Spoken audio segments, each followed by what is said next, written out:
नमस्कार, मैं हूं आपके साथ दीपक भदौरिया। हरियाणा एक्सप्रेस में आप सभी का स्वागत है। मुख्यमंत्री मनोहर लाल खट्टर ने किसानों के साथ विशेष चर्चा की है। इस दौरान मुख्यमंत्री ने केंद्र और राज्य सरकार की विभिन्न योजनाओं के लाभार्थी किसानों से संवाद भी किया। उतनी ही पेंशन जितने भी कैटेगरीज हैं, चाहे विधुर है, विधवा है, चाहे उसमें कैंसर की है या और भी कई तरह की पेंशन ऐसी हैं, सामाजिक सुरक्षा पेंशन के अंतर्गत ये सारा मिलेगा। और इसमें जो इनकम का, जैसे हमने पहले पता ही है कि अपने को ओल्ड एज वाली में 3 लाख रुपए वार्षिक का जैसे है, तो ये पेंशन विधुर के लिए 180 से कम है तो उनको ये मिलेगी। 60 वर्ष तक ये मिलेगी। 60 वर्ष के बाद ये सारी जितनी तरह की पेंशन होती हैं ये ऑटोमेटिकली फिर ओल्ड एज में कन्वर्ट हो जाती है। खबर करनाल से है, जहां पर किसान नेता गुरनाम चौधरी ने केंद्र सरकार पर हमला बोलते हुए कहा है कि भारत ऐसा देश बन गया है जहां गरीबों का हक छीनकर सरकार अमीरों को और ज्यादा अमीर बना रही है। आज देश में शिक्षा और स्वास्थ्य का व्यापार हो रहा है। इतना ही नहीं, यहां उन्होंने कहा कि संसद में घुसकर हंगामा करने वालों को क्रांतिकारी करार दिया गया है। दरअसल किसान नेता गुरनाम चौधरी किसान आंदोलन के दौरान किसानों के लिए जान देने वाले बाबा राम सिंह के बरसी कार्यक्रम में पहुंचे थे। एक आत्मा को झंझोड़ के रख दिया है, लोगों की भी और सरकार की भी। एक मतलब आंदोलन का तरीका होता है कि अपने आप को तकलीफ दे के दूसरे की आत्मा को जगाना, लेकिन उन्होंने अपने आप को शहीद करके दूसरे की आत्मा को जगाने की कोशिश की है और ये बहुत बड़ी कुर्बानी थी। तो इस आंदोलन के जो है वो सबसे बड़े महान शहीद बाबा राम सिंह जी सिंगड़ा वालों को उनको नमन करने के लिए, उनको श्रद्धा के फूल अर्पित करने के लिए यहाँ पे आए।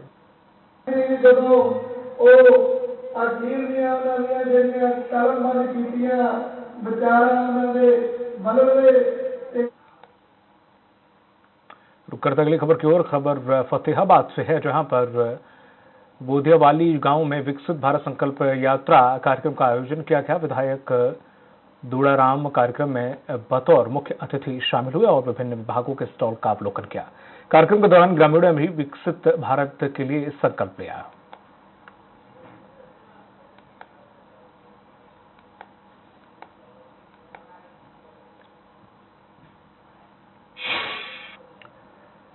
चलिए अब देखते हैं हरियाणा खबरनामा।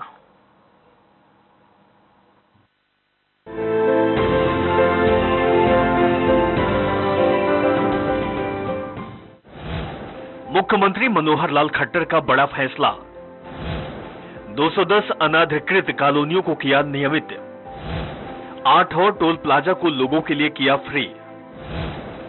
किसानों को दिया 97 करोड़ 93 लाख 26 हजार का मुआवजा। मुख्यमंत्री मनोहर लाल ने राज्य के 13 जिलों की 210 अनाधिकृत कॉलोनियों को नियमित करने की घोषणा की है। इसमें नगर और ग्राम आयोजना विभाग की 103, शहरी स्थानीय विभाग की 107 कॉलोनियां शामिल हैं। चंडीगढ़ में मुख्यमंत्री मनोहर लाल ने प्रेस कॉन्फ्रेंस में इसका ऐलान किया। उन्होंने कहा कि सभी 2274 अनियमित कॉलोनियों की अधिसूचना को पूरा करने की आखिरी तारीख 31 जनवरी 2024 तय की गई है, जिसमें नागरिकों की सड़कें, सीवरेज, जलापूर्ति और स्ट्रीट लाइट की सुविधा मिलेगी। ऐसी कॉलोनियों के विकास के लिए अलग से 3000 करोड़ रुपए का प्रावधान किया गया है। उन्होंने कहा कि कांग्रेस सरकार ने अपने 10 साल के कार्यकाल में 874 अनाधिकृत कॉलोनियों को नियमित किया था, जबकि हमारी सरकार ने 1673 कॉलोनियों को नियमित कर चुकी है। आज की 210 कॉलोनियां मिलाकर अब तक 1883 कॉलोनियां नियमित हो जाएगी। उन्होंने कहा कि अब यदि कोई अनाधिकृत कॉलोनियां विकसित होती है तो इस पर सख्त कार्रवाई की जाएगी। इसके लिए लाइसेंस देने की प्रक्रिया में बदलाव किया है। राज्य सरकार ने दीनदयाल उपाध्याय आवास योजना के जरिए लोगों को सस्ते मकान देने की कोशिश कर रही है। हमारी जो अनधिकृत कॉलोनीज हैं पूरे हरियाणा में, शहरी क्षेत्र के अंदर या जो शहरी क्षेत्र यानी अर्बनाइज से बाहर भी कुछ बन गई हैं, तो ऐसे कुल मिलाकर के हमारा जो टारगेट था कि 2274 अनियमित कॉलोनियों को हमने 31 जनवरी तक पूरा करना है। उसके अंदर अभी तक जो हो चुकी हैं 1673 ये सब हो चुकी हैं। और आज इस प्रेस कॉन्फ्रेंस के माध्यम से 210 और कॉलोनीज, जिसके अंदर 103 तो टाउन कंट्री प्लानिंग की हैं और 107 अर्बन लोकल बॉडीज की हैं, ऐसे 210 और कॉलोनीज को भी नियमित करने की और मैं घोषणा कर रहा हूँ। इन 210 में अधिकांश जो ज़्यादा संख्या के जिले हैं, जैसा सिरसा है 37, पलवल 38, कुरुक्षेत्र 35, रोहतक 20, जींद 16, बाकी सब 10 के आसपास हैं। तो ऐसे 13 जिलों के ये कुल 210 कॉलोनीज को नियमित किया जा रहा है। मुख्यमंत्री ने जुलाई में भारी बारिश और बाढ़ से 12 जिलों में हुए नुकसान के लिए 34,511 किसानों को 97 करोड़ 93 लाख 26 हजार रुपए की मुआवजा राशि दी, जिसमें 49,197 एकड़ का वो क्षेत्र भी शामिल है जिसमें दोबारा बुआई कर दी गई थी। ऐसे क्षेत्र के लिए 7,000 रुपए प्रति एकड़ की दर से मुआवजा देने की घोषणा पहले की गई थी। उन्होंने कहा कि आज दिए गए मुआवजे में कपास की फसल शामिल नहीं है, जिसका सर्वे चल रहा है। क्योंकि कपास वाला अभी उसका चल रहा है उसका सर्वे, और चूंकि 30 नवंबर तक पोर्टल खुला था कपास के लिए, उसमें सब लोगों ने भर दिया है। इसमें 31 दिसंबर तक कपास का हो जाएगा, लेकिन कपास को छोड़ करके बाकी जिन्होंने दोबारा बिजाई की थी अथवा जो लॉस 25% से लेकर 100% के बीच में आकलन किया गया है, उसका 97 करोड़ और 89 लाख लगभग 98 करोड़ रुपया इसको आज जारी करने के लिए मैं घोषणा करता हूं। और ये सब अभी जो है इसको बटन के माध्यम से और सबको ऑनलाइन ये भेज दिया जाएगा और ये सबको आरटीजीएस के माध्यम से उनके खातों में और ये भेजा जा रहा है। जो ये आज 97-98 करोड़ भेजा है, इससे पहले 5 करोड़ रिलीज कर दिया था। मुख्यमंत्री ने कहा कि शहरी क्षेत्र में वाणिज्यिक संपत्तियों के अनुसार के लिए 6 करोड़ 70 लाख 97,277 रुपए की मुआवजा राशि को मंजूरी दी गई है। मुआवजे बांटने में पारदर्शिता लाने के लिए क्षतिपूर्ति पोर्टल शुरू किया गया था। जुलाई में राज्य के 12 जिलों अंबाला, फतेहाबाद, फरीदाबाद, कुरुक्षेत्र, कैथल, करनाल, पंचकुला, पानीपत, पलवल, सोनीपत, सिरसा और यमुनानगर में 1669 गांवों और 4 शहरों को बाढ़ प्रभावित घोषित किया गया था। शहरी क्षेत्रों के अंदर जो कमर्शियल जितने भी एस्टेब्लिशमेंट थी उनका नुकसान हुआ था, उसका सर्वे करने के बाद मोटे रूप से सर्वे हो चुका है, लेकिन अर्बन लोकल बॉडी उसको साथ साथ मैनुअली उसको देना उन्होंने जारी कर दिया है। वो भी 6 करोड़ 70 लाख रुपए बना है और कुल मिलाकर के 40 लोगों का देहांत हुआ था, उनको भी 1 करोड़ 60 लाख रुपए पहले हम दे चुके हैं। 7 लोग अभी ऐसे भी हैं जिनका सत्यापन होना भी बाकी है। कुल 47 डेथ हुई थी। तो ऐसा सब मिलाकर इस बाढ़ के कारण से 112 करोड़ 21 लाख रुपए का मुआवजा ये दिया गया है। मुख्यमंत्री मनोहर लाल खट्टर ने कहा कि राष्ट्रीय सुरक्षा संरक्षण पुरस्कार 2023 में ऊर्जा दक्षता सूचकांक में देश भर में हरियाणा को दूसरा पुरस्कार मिला है। राष्ट्रपति द्रौपदी मुर्मू ने राज्य के ऊर्जा मंत्री को पुरस्कार दिया, जो प्रदेशवासियों के लिए गौरव की बात है।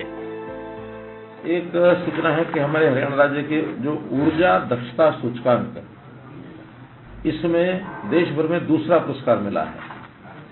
एनर्जी एफिशिएंसी इंडेक्स, इसमें हरियाणा को देश भर में दूसरा स्थान मिला है। इसी दौरान मुख्यमंत्री ने हरियाणा कौशल रोजगार नियम के तहत अस्थायी नौकरी के लिए 986 लोगों को जॉब ऑफर लेटर भेजे। वहीं मुख्यमंत्री ने 8 और टोल प्लाजा को लोगों के लिए फ्री करने की घोषणा की है, जिसमें 7 लोक निर्माण विभाग के टोल शामिल हैं। Bureau report, Swaraj express.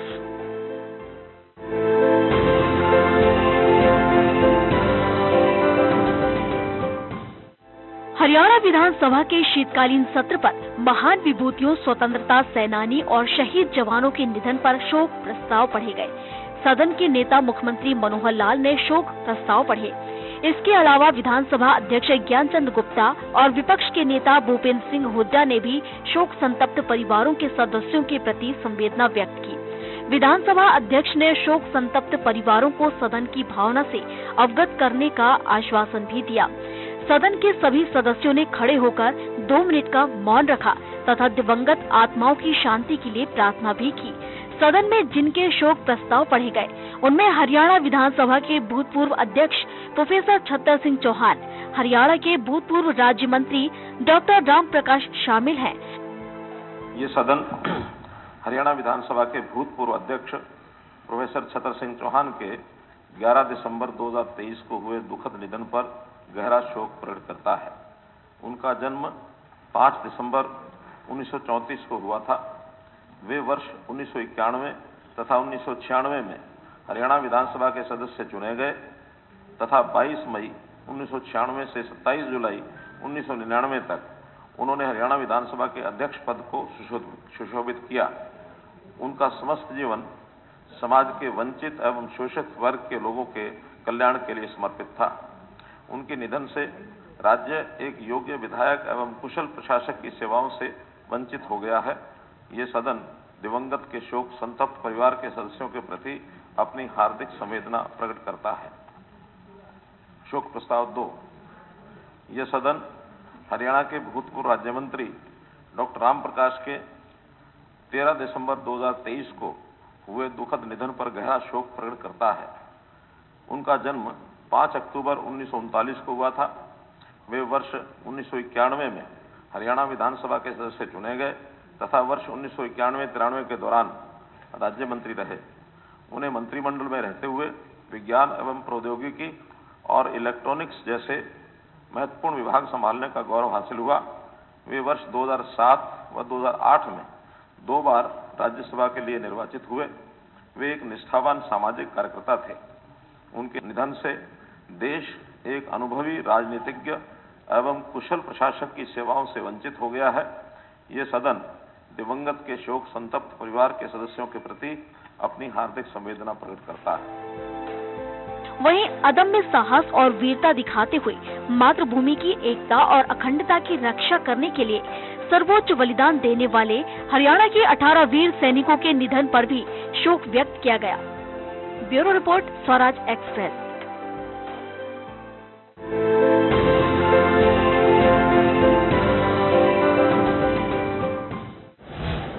Haryana को जल्द मिलेगा अपना राज्य गीत। सीएम ने विधानसभा में पेश किया सरकारी प्रस्ताव। 204 गीतों में से 3 गीतों का किया गया है चयन। 1 साल के लिए अपनाया जाएगा कोई यह गीत। हरियाणा के इतिहास, समृद्ध विरासत और संस्कृति को परिलक्षित करने वाला अपना राज्य गीत जल्द ही मिलेगा। मुख्यमंत्री मनोहर लाल खट्टर ने विधानसभा के शीतकालीन सत्र के पहले दिन इसका सरकारी प्रस्ताव सदन में पेश किया। उन्होंने कहा कि हरियाणा 1 नवंबर 1966 को अस्तित्व में आया, लेकिन हरियाणा की पावन धरा पूर्व वैदिक काल से ही गौरवशाली इतिहास, समृद्ध परंपराओं और संस्कृति का केंद्र रही है। हरियाणा के लोगों ने देश की रक्षा में कई बलिदान दिए और राष्ट्र निर्माण में महत्वपूर्ण योगदान दिया है। उन्होंने कहा कि हरियाणा का अपना राज्य चिन्ह तो है, लेकिन कोई राज्य गीत नहीं है। एक बार अपनाया गया राज्य गीत सभी हरियाणा वासियों को उनकी जाति, लिंग, धर्म या आर्थिक स्थिति से अलग एक नई गौरवपूर्ण पहचान प्रदान करेगा। हरियाणा के लोगों ने सदैव देश की रक्षा में अनेक बलिदान दिए हैं और राष्ट्र निर्माण में महत्वपूर्ण योगदान दिया है। यद्यपि हरियाणा का अपना राज्य चिन्ह है, लेकिन प्रदेश का कोई राज्य गीत नहीं है जो इसके इतिहास और संस्कृति का प्रतिनिधित्व करता हो और जिसमें इसके लोगों के गुण और योगदान समाविष्ट हों। एक बार अपनाया गया राज्य गीत सभी हरियाणवियों को उनकी जाति, लिंग, धर्म या आर्थिक स्थिति से इतर इन्हें एक नई गौरवपूर्ण पहचान प्रदान करेगा। हमारे पास 3 विकल्प हैं जिन्हें इस माननीय सदन के समक्ष राज्य गीत के रूप में विचारार्थ रखा जा रहा है। इन विकल्पों का चयन एक विस्तृत प्रक्रिया के माध्यम से किया गया है। इसमें समाचार पत्रों में विज्ञापन के माध्यम से जनता से गीत आमंत्रित किए गए थे। इसके जवाब में 204 प्रविष्टियां मिली, जिनमें से इन 3 का चयन किया गया है। मैं राज्य गीत का चयन करने में माननीय सदन का समर्थन चाहता हूं। मुझे आशा है कि यह गीत इस सदन की और राज्य के लोगों जिनका हम सभी प्रतिनिधित्व करते हैं की सामूहिक इच्छा को अभिव्यक्त करेगा। मैं इन 3 विकल्पों को आपके विचार के लिए प्रस्तुत करता हूं और आपकी राय चाहता हूं कि इन 3 विकल्पों में से किस गीत को प्रारंभ में आज से 1 साल की अवधि के लिए राज्य गीत के रूप में अपनाया जाए। मुख्यमंत्री ने कहा कि विज्ञापनों के जरिए जनता से गीत आमंत्रित किए गए थे, जिसके जवाब में 204 प्रविष्टियां मिली, जिनमें से 3 का चयन किया गया है। उन्होंने कहा कि शुरू में गीत 1 साल के लिए राज्य गीत के रूप में अपनाया जाएगा। मैं चाहूंगा कि आज इन गीतों को सुना दिया जाए, मात्र सुनाने के बाद 2 दिन हमारे पास ड्राफ्ट भी है उसका गीतों का, और ये सुन भी लेंगे, क्योंकि उसके लय के भी हिसाब से कई बार चयन का फर्क पड़ता है। तो उसका सोमवार को या मंगलवार को सबका कंसेंसस बनवा लेंगे, कोई दिक्कत नहीं है। लेकिन ये तो गीत को केवल सुनाने के लिए आज तो सिर्फ प्रस्तुत कर रहे हैं। प्रस्तुत कर रहे हैं, और उस दिन राय ले लेंगे मंगलवार को, जिसकी कंसेंसस बनेगा उसको लागू कर देंगे। 204 में से 3 अगर किसी ने निकाले हैं, कोई मंथन करके ही निकाले हैं, किसी के मंथन को नकार दे और हमारा मंथन ही सब फाइनल होगा, ऐसा नहीं है। सबका विचार आएगा, उसके बाद जो करना करेंगे। बाद में मेरा निवेदन है, विचारों में भी दिक्कत आएगी, बाद में लिखित में हम ले लें, आप लोग ले लें, आप लिखित में से अपना देख लें, कंसेंसस बनता तो करेंगे, नहीं कंसेंसस नहीं करेंगे। हाँ। मुख्यमंत्री ने कहा कि सदन के सदस्य गीतों को पढ़कर और सुनकर 19 दिसंबर 2023 को अपने विचार प्रस्तुत करें, और अगर गीत का कोई नया प्रारूप भी देना चाहते हैं तो दे सकते हैं। Bureau report, Swaraj express.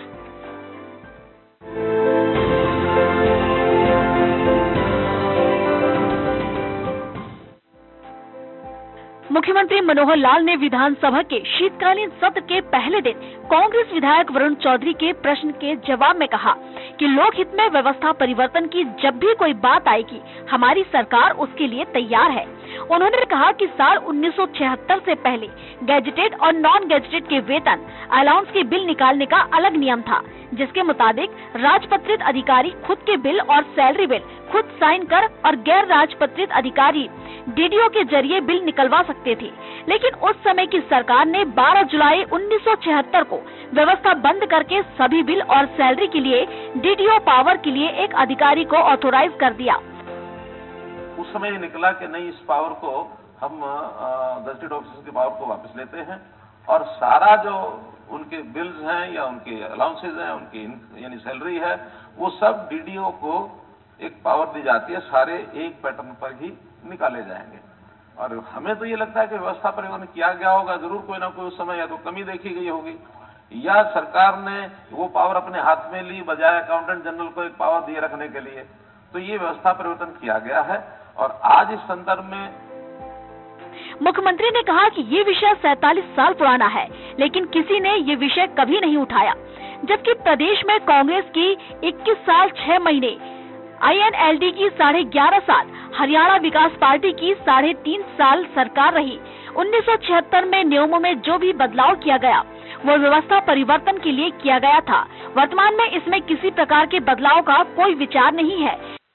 आज से 47 साल पहले की किसी बात को इस सदन में पूछा जा रहा है, जिसकी जिम्मेवारी तो छोड़े, बल्कि 47 साल में कितनी ही सरकारें आई, और उसमें अगर मैं 45 साल का हिसाब लगाऊं तो कांग्रेस की अपनी 21.5 साल सरकार रही है, INLD की 11.5 साल रही है, और HVP की भी 3.5 साल सरकार रही है, और 9 साल से अब हम सरकार में हैं। तो जो विषय 35 साल में ध्यान नहीं आया, आज हमारे माननीय सदस्य ने उस विषय को ध्यान कराया, इसलिए इनकी मैं सराहना भी करता हूँ। कोई असेंबली में या कोई सरकार के नाते कोई विचार हमारे पास सामने नहीं आया है। हाँ, कोई व्यवस्था परिवर्तन का विषय होता है और उसमें कहीं कोई नया विचार किसी विधायक के सामने आता है, अगर वो उसका कोई प्रारूप, कोई ड्राफ्ट बना करके उसमें चेंज करने के लिए सदन के सामने रखेंगे या सरकार के सामने रखेंगे, तो हम जरूर उस पर विचार करेंगे। अंतोगत्वा हित में, लोक हित में, सदस्यों के हित में, सरकार के हित में अगर कोई व्यवस्था परिवर्तन करने की बात आएगी जरूर करेंगे। अभी इस विषय पर हमारा कोई विचार भी नहीं है और कोई हमने इस पर सोचा भी नहीं। मुख्यमंत्री ने कहा कि सदस्य जनहित में व्यवस्था परिवर्तन के लिए कोई प्रस्ताव देंगे तो उस पर विचार किया जाएगा। Bureau report, Swaraj express.